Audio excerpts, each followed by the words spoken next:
असल्या कुणाला दमबाजा करता, कुणाचा दम काढता. 2.5 वर्ष सत्तेवर असल्यावर काय गोट्या खेळत बसले होते का? मांडी घालून घरात बसले होते काय? तुम्हाला हिंदुत्वावर बोलायची तुम्हाला आहे का थोडी तरी? हिंदुत्वावर बोलायची तुमची लायकी सुद्धा राहिलेली नाही.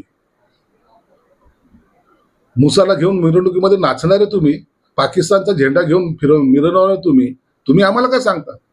औरंगजेबाची कबर काढलीच पाहिजे हे आमचं मत आहे आणि आम्ही त्यासाठी प्रयत्नशील आहोत. कशाला पाहिजे औरंगजेब? ज्याने आमच्या राजाचा छळ केलाय त्याची कबर इथं पाहिजे. आम्हाला ते मान्य पण नाहीये आणि आम्ही उघडपणे सांगतोय, आम्ही सत्तेसाठी जन्मलेलो नाही, भगव्यासाठी जन्मलेलो आहोत. भगव्याचं रक्षण कसं करायचं हे आम्हाला ठाऊक आहे. आता शिवाजी महाराज सांगण्यासाठी जर औरंगजेबचं सांगावं लागत असेल तर मग औरंगजेबाच्या बायकांच्या बद्दल सांगा.